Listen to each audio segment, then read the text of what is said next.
Today, we're going to be talking about managing expectations. So let's get into it. Coach Craig Rowe here from OzSwoosh Academy and the Coach Approach. And if you're a beginner, coach, or teacher, then you've arrived at the right place because we help you help your athletes improve. We post videos daily. So if you haven't subscribed to the channel and hit the notification bell to be advised when we do that, then please take a moment now to support the channel by doing that. And that way we can help you help others. So today's episode, we're going to be talking about managing expectations. So what are expectations? Expectations are those things that we present to people to help them understand what outcomes we're trying to achieve.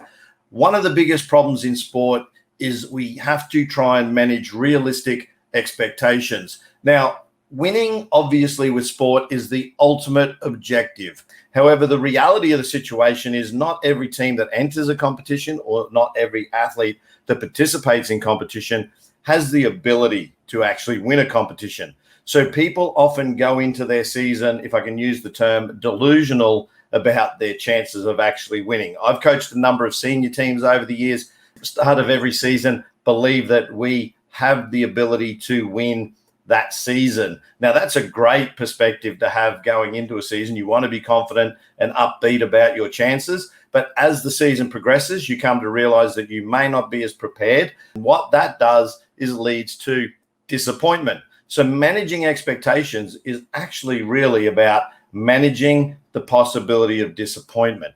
So winning, yes, is the ultimate objective of competition. I get it. I'm in it to win it. Who isn't in it to win it? However, the truth is you also have other wins. If you remember in previous episodes of the Coach Approach, I talk about the importance of focusing on what's important now, because in reality, there are a number of steps that go to winning a game of any description.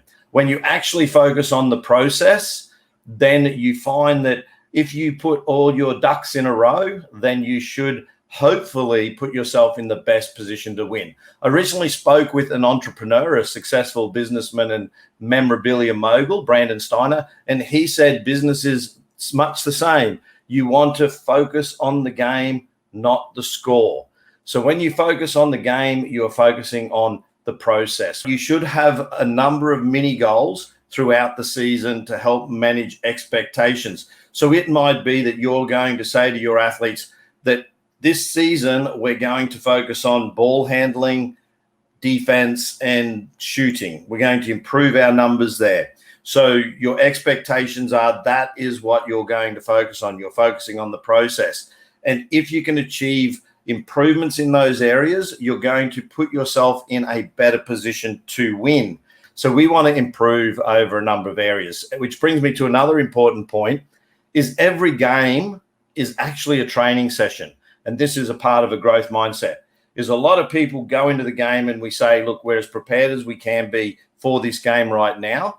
And that's the attitude that, you know, you've done the work you need to do in that moment, that you are and should be prepared for the game that you're coming up to. But the fact is you need to actually focus on that game and improving in that game as well. So I say to my athletes, every game you play is also a training session. You need to be better the next time you step on the floor. Each time you step on the floor, we need to improve. And that's focusing on the game and not the score.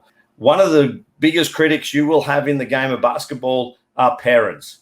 So if you're coaching a young team, you're going to have parents that are focused on the scoreboard. And if you're not winning, they're not going to be happy. So one of the ways you can address or work with parents is to ensure that you manage their expectations around what your goals are for the season. You're going to have parents saying, yes, but your goal is to win the game, isn't it? You can say yes to that because ultimately that is the goal.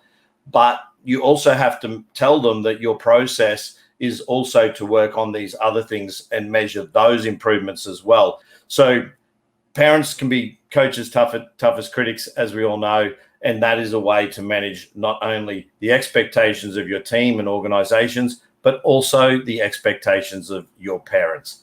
Now, if you want to find out any information about OzSwoosh, you can check out our OzSwoosh.com website, We have heaps of information, and we also have a heap of downloadable training programs that are free for both athletes and coaches to use in their programs, which have been aggregated from a number of sources across the internet. So if you haven't yet checked out the resource library, I will put a link in the description below.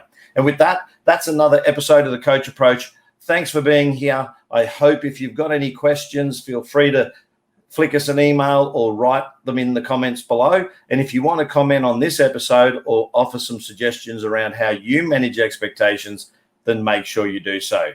And with that, I wish you all the best until next week, and we hope we'll see you in the next one.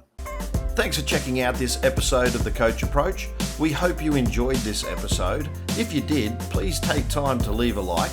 Hit the subscribe button if you haven't yet subscribed, and also feel free to share your own experience in the comments below. We hope to see you again in the next one.